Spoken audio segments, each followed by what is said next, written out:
The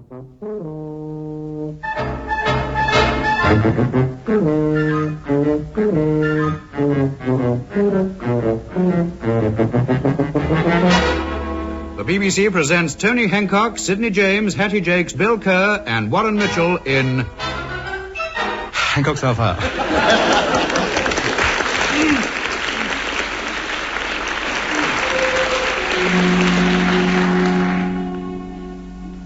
Come on, hurry up. Get the coat on. Don't rush. Where's the armhole? Here. It's the wrong one. I've already got one arm down there. Oh, hurry up, Mr. Hancock. Here you are. Put the beard on. One thing at a time. Haven't got the white wig and the hood on yet. Anyway, I'm not putting the beard on. It's too heavy. The hooks pull my ears right down. You have got to put the beard on. Who ever heard of Father Christmas without a beard? Oh, this is ridiculous.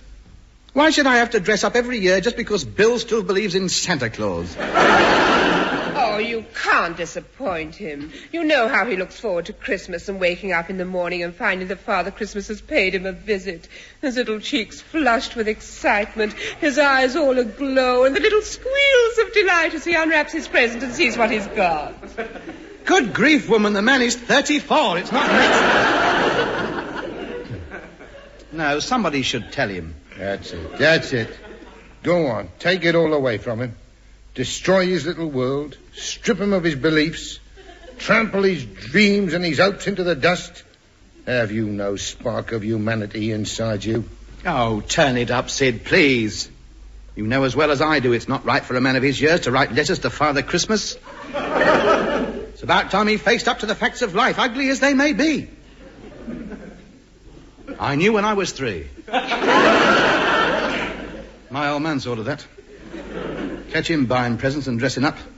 He said he wasn't going to lash out all that money and let somebody else take the credit for it. Well, I think it's rather sweet. I put my head round his bedroom door just now. Oh, you should have seen his little face reflected in the glow of his night light. Oh, the sweet angelic smile on his face as he dreamt of Father Christmas and his reindeer. And the rosy flush on his cheeks just above his pink eiderdown. And his bottle of scotch and his nude calendar, I know. I fail to see anything admirable in all this. He's retarded. He's known the other facts of life for years. How this one got overlooked, I do not know. You go train spotting, don't you? That's different. And when autumn comes, who's the first one to have a conker on the end of a string? Well, I am. That's different. Conkers is a game of skill and strength. I've still got a 62er from last year. It's in the vinegar bottle. It should be like a lump of concrete by next year. You see, you're no better than Bill. Yes, I am. I don't believe in Santa Claus. I don't hang up stockings on my mantelpiece every year, and I don't hide letters up the chimney. Look at this letter here. Listen, look. How ignorant can you get? Dear Father Christmas. Look how he spelt dear. D-E-A-R. That happens to be right.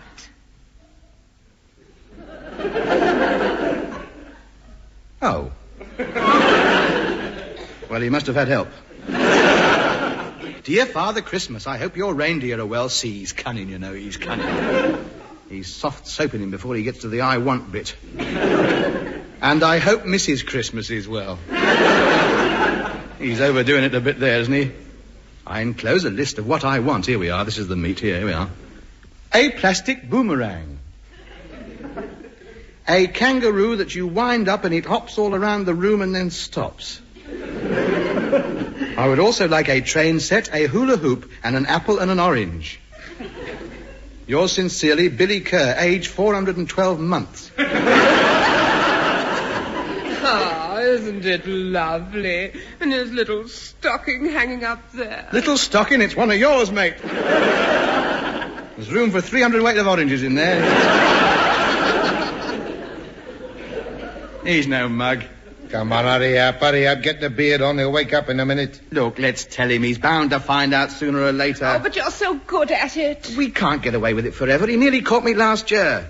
He woke up and it took me half an hour explaining away why Father Christmas was wearing plimsolls. And a right mug I sounded saying, ho, ho, ho, little boy, my boots are at the menders.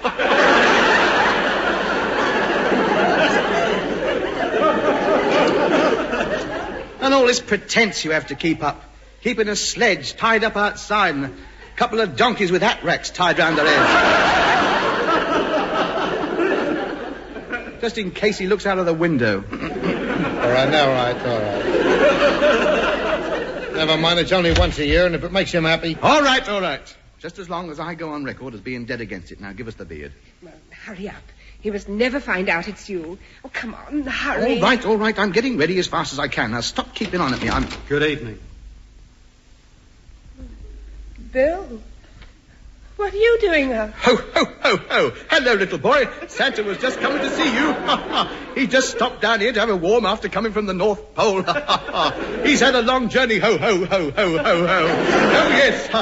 I've got lots of good things for you, young Billy. You've been a good boy this year, all I'm right, told. Todd, And so don't bother, I please, don't bother. I was outside the door. I've heard it all. You heard what? Everything. Ho, ho, ho, ho. Come along now, little boy. So don't bother, Tub, please. Oh. You don't have to pretend anymore. You've been deceiving me all these years. It was you all the time. Oh, what a fool I've been. Oh, now, don't take it so hard. You had to find out sooner or later. I know how you feel. We've all gone through it. It's a bitter blow at first, I know, but you'll get over it. Look upon it as a milestone in your development. You've finally become a man. You've bridged the gap between fantasy and reality. And now you can stride forward, facing life strengthened by truth, the confidence of knowing life for what it is. And you will indeed be the captain of your soul and the master of your destiny. What a load of old rubbish.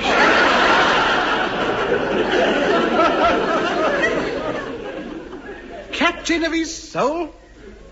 Couldn't captain a tiddlywink team. I didn't expect you to understand. Hard you are. Cynical. Tubbs, right. I'm a failure. How you must have despised me all these Christmases. How you must have got together and laughed at me behind me back. Well, I must admit we have had a few giggles. We have not. We've never laughed at you, Billy. You had something that we never had, boy. Childish faith and purity. Oh, for crying out loud. Listen to him. Isn't it nauseating? It never occurred to me that there wasn't a Father Christmas. Come on, William. You go back to bed, and when you wake up in the morning, you'll feel differently about things. I don't want to wake up in the morning. Oh, dear, we're going to have a Merry Christmas, we are. All right. You leave him to me. I'll look after him. Come on, Billy boy. You trust old Sid, don't you? No, I don't trust anybody anymore. Oh, no, you don't mean that. Come on, it's time you was tucked up in bed. Wrap your dressing gown round you, that's it. Now, come on, up to bed. Put me down. You don't want to walk around on the coal liner in your bare tootsies, do you now? Oh, stop pandering to him. Give him a punch up the bracket. Shut up, you brute, you. Haven't you hurt him enough? I'll go up to bed myself. Good night and a Merry Christmas. How pathetic. He's like a wounded beast crawling back to his lair to lick his wounds. Do you mind? She's like the editor of Winnie's Weekly, the way she's going. Well, what a shame, that poor disillusioned boy. I got a good mind to punch your face in. Yes, go on, Sidney. I'll hold him. Give him a right going over. Hang on just a minute. Wait a minute. Let's get the facts straight. How dare you accuse me? It's not my fault. I'm the one who's been like a father to him. How long has he been living here? 10 years. Who dressed up every year? Me. Who bought all his presents? Me. Who went out in the freezing cold and climbed up the drain pipe? Me. Who lost his footing and fell on the concrete in the yard 3 years running? Me. And when he complained it wasn't realistic enough, who had to be prized out of the chimney by the fire brigade? Me. And who lay in their nice warm beds every year? A kip. A kip. While I was doing all this, and now have the effrontery to criticize me. You, hit him and get it over with. All I know is, Hancock, you've broken that poor boy's heart open. Oh, have I? Well, I'm here to tell you that if he hasn't cheered himself up by breakfast, I'll break his head open as well. I'm going to bed. Good night.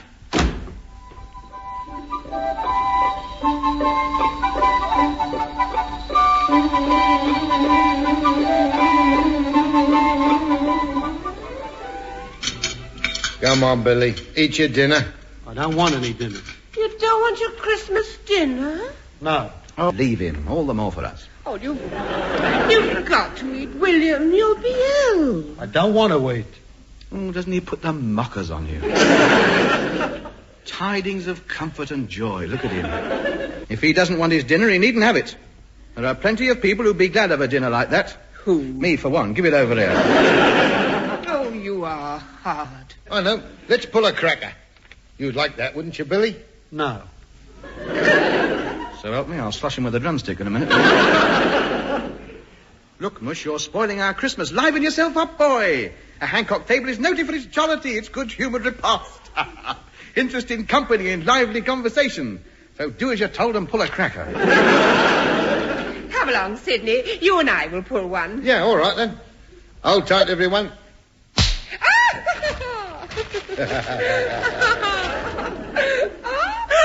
Oh, look at Sidney with the funny hat on. Oh, let William put the funny hat on. I don't want to put the funny hat on. Read the motto, Sidney. They're always so funny in these bonbons. Yeah. It says... Here, listen. It's a riddle. Oh. What's got 22 legs and 2 wings? I've no idea. A football team. Oh, how clever. Wasn't that funny, William? No. I must say I'm with him there. It was diabolical, isn't it? Come on, what about the pudding? I suppose you don't want any. Yes. Yes, you don't want any, or yes, you do want any? Yes, I don't want any. Good. Hey, my cup's empty. Where's that Japanese burgundy? Give his lordship some as well. It might get him No, merry. look, I do. I don't want... Yes. You don't want any Japanese burgundy, we know. I don't like it. It's rotten. Rotten? Rotten? At 1 9 a bottle, you must be...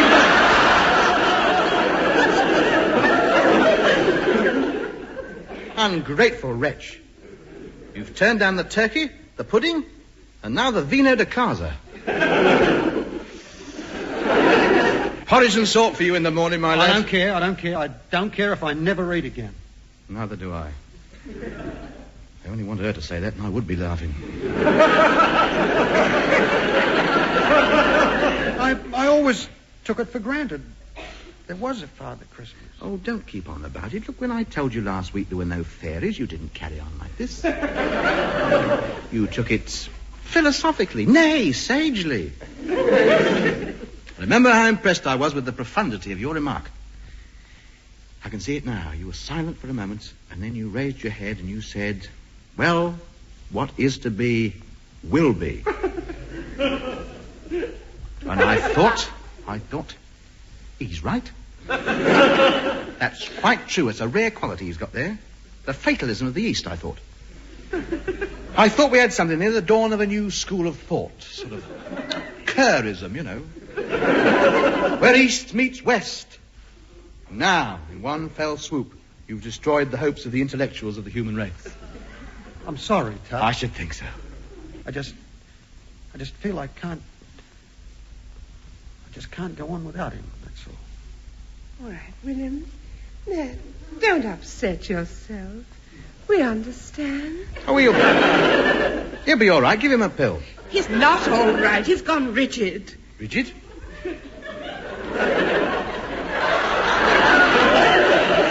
Perhaps he's cold. I don't like the look of this. He's in a coma. It must be shock. It affects people in strange ways. Stick a fork in him.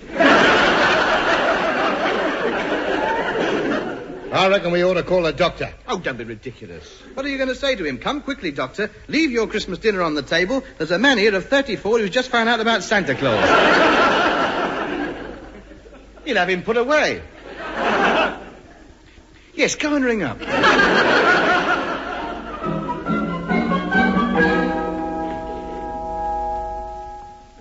Well, Doctor, what's the verdict? Well, I've examined Mr. Kerr thoroughly, and there's nothing organically wrong with him. There, what did I tell you? Wait till I get my hands on Now, him. just a moment.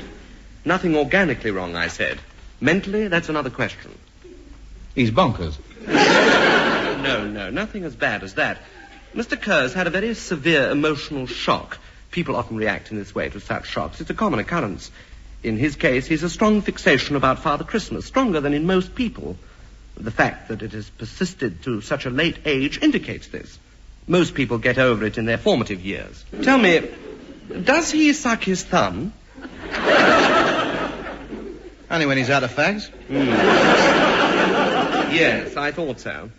You see, he's constantly seeking the security and comfort he knew as a child. Consequently, he refuses to acknowledge reality and thus tries to escape from the trials and tribulations that beset him in adult life. He keeps part of himself safely locked away in the little world in which he once knew happiness. Well, I'll soon knock that out of him. No. No, that would be the worst thing you could do. The human mind is a very strange piece of machinery. Well, this certainly is. A right Heath Robinson affair, that is. This problem must be tackled with great delicacy. The only approach is a psychological one. How do you mean? Well, you must regain his confidence. Recreate the happy world of his childhood. Play with him. You must take the place of his little friends, the only people he's ever really known and trusted. As far as I know, the only things he used to play with were sheep and kangaroos. I mean, I want to help as much as anybody, but I'm not hopping round the house on all fours for anybody. I'm sorry, old man. Well, that won't be necessary. There must have been other children. All you have to do is create the atmosphere he lived in. Then, when you are in his confidence, pick the right psychological moment to tell him the truth, and you'll find that he will accept it. Oh, thank you. You've been a great help, Doctor. Not at all. It's a most interesting case. Childhood fixations always fascinate me. Well, I must be getting back home now. I came out in the middle of my din-din, you know. We've got jelly and blancmange and things, and they're all different colours, and I'm going to stay up late tonight, and we're going to have a wonderful time. Ta-ta!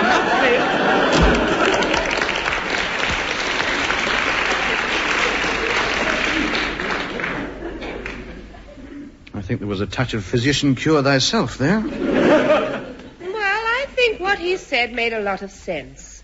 We'll give William a Christmas just like he used to have.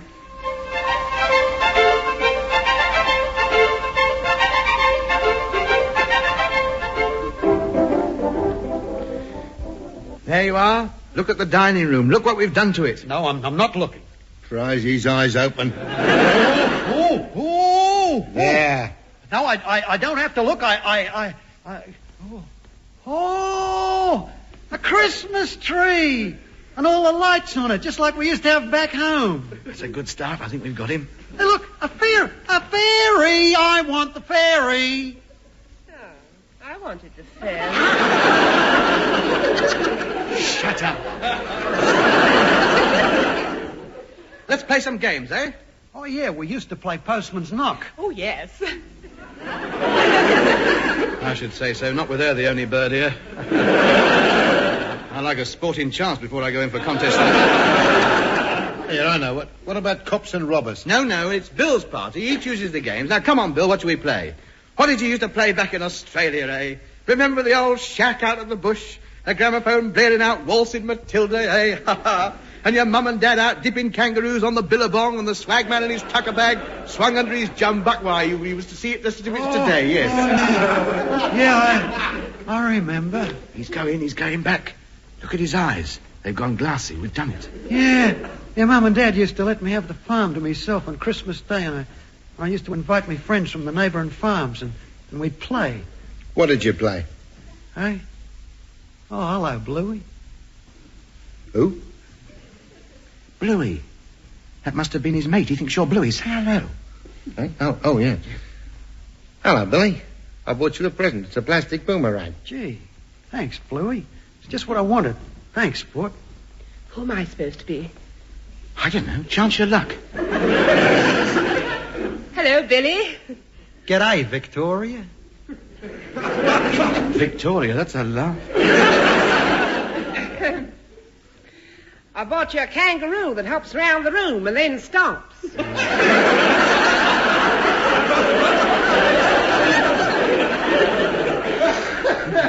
Gee, thanks, Victoria. You're a doll. Oh, well, there we go. Hello, Billy boy. Fatty Clayton.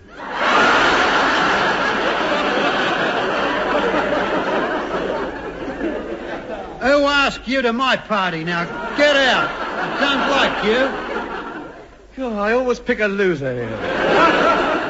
Now, listen, Billy, it's Christmas. I don't want you at my party, Fatty Clayton. Get out of me house. Oh, let him stay, Billy. He's not a bad sort of chap. Make it up with him. All right, then. Just for Victoria. What have you brought me, Fatty?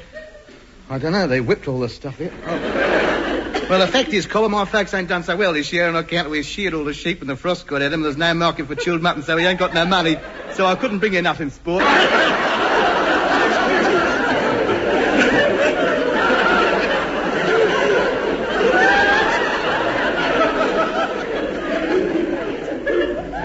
Well, what are we going to play, Digger?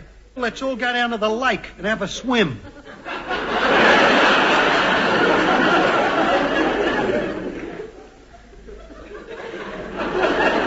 Fun? We'll go and have a swim.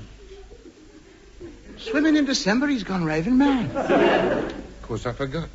Christmas out there is in the middle of the summer. A good old swim will do us a power of good. Give us an appetite for our Christmas dinner. Yeah, wait a minute, Colin, before we all mosey down the old corral. I think, no, wait a minute, Australia. Before we go down to the lake, I reckon we ought to stay here on account of I've got cramp.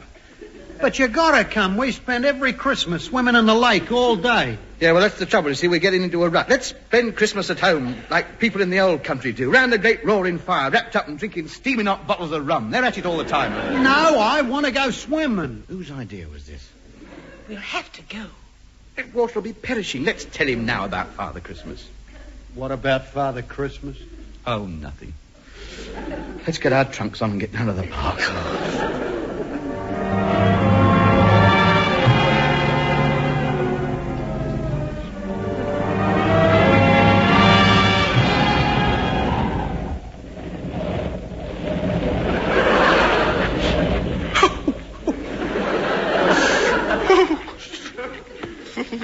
Stone me, I'm freezing. Come on in, you galahs. The water's lovely and warm. Look at him in there. He doesn't even feel it. He thinks it's midsummer. Oh, look at me, look at me, look at me. I'm blue all over. I can't see where my trunks end and my legs start. I'm not going in. I don't care if he never finds out. I'm not going in. We'll have to go in. He might realize if we stop now, it might be an even bigger shock to his system. What about our system if we dive in that water? Look at the pack ice floating about there.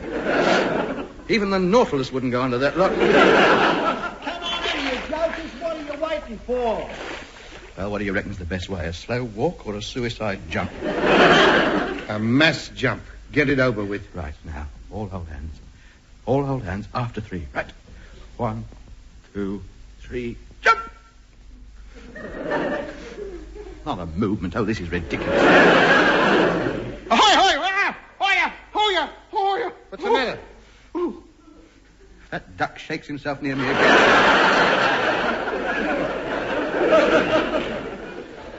I'll have him, family man or not. Go on, get your fleet of nippers out of here.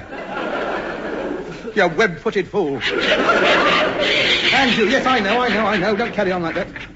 Bringing them out on a day like this, you ought to be ashamed of yourself. Are we going in or not? Oh, come on, let's be brave. I'll count this time. 1, 2, 3, jump!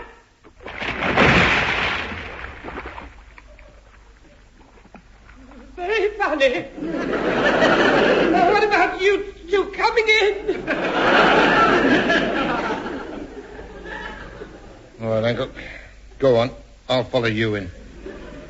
No, I'll follow you. Both together? Right? Right. Right. Legs bent, arms back. You ready? Yep. Deep breath, eyes closed. Ready? Yep. Are your eyes closed? Yep. Right. Are yours? Yes. Right. Right. Jump. You open them. So did you. This time. Right. Ready? Yes. Jump! Let's turn it in. We'll never do it. Let's get out.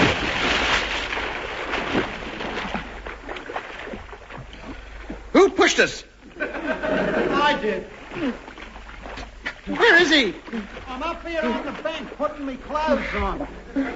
Oh, look at the buffoon. You stay there. We're coming out. Now, you listen to me. This farce has gone on long enough. We're having this out once and for all. Listen. There is no Father Christmas. Well, I know there isn't.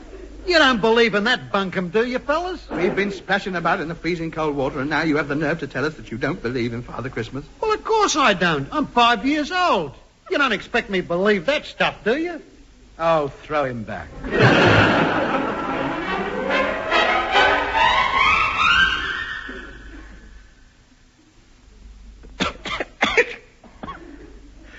What went wrong, Doctor? We took him back far enough, didn't we? Yes, it seems you took him back too far. Apparently, he didn't start believing in Father Christmas until he was 28. So we're back where we started. Well, not exactly. He's cheered up considerably. I've had another chat with him, and he seems to have accepted it all philosophically now. Oh. He was silent for a moment. Yes. Then he raised his head and said, "Oh, well, what is to be, will be." Yes, I thought he probably might. Then he got stuck straight into the turkey and Christmas pudding. He'll be all right now. What about the other two? Oh, they're all right. Very hardy constitutions, both of them. They're down there with him having a wonderful time. And it's you I'm worried about. Very nasty dose of flu. Yes, you'll have to stay in bed for at least a week, you know. But what about all the food and drink downstairs and all the parties? Oh, no. Not for you. Not for you. Thick porridge, steamed fish, and milk for you. Now, you stay in bed and take things easily. I'll be in tomorrow and give you another injection. Merry Christmas. Thank you very much. Oh, it is all Kerr's fault. Just wait till Halloween. He still believes in witches. I'll put my pointed hat on and I'll frighten the life out of him. He'll pay for this. By the time I finish with him, he'll be a raving maniac. All right, then. Where's me bowl of porridge with the holly stuck in it? A Merry Christmas.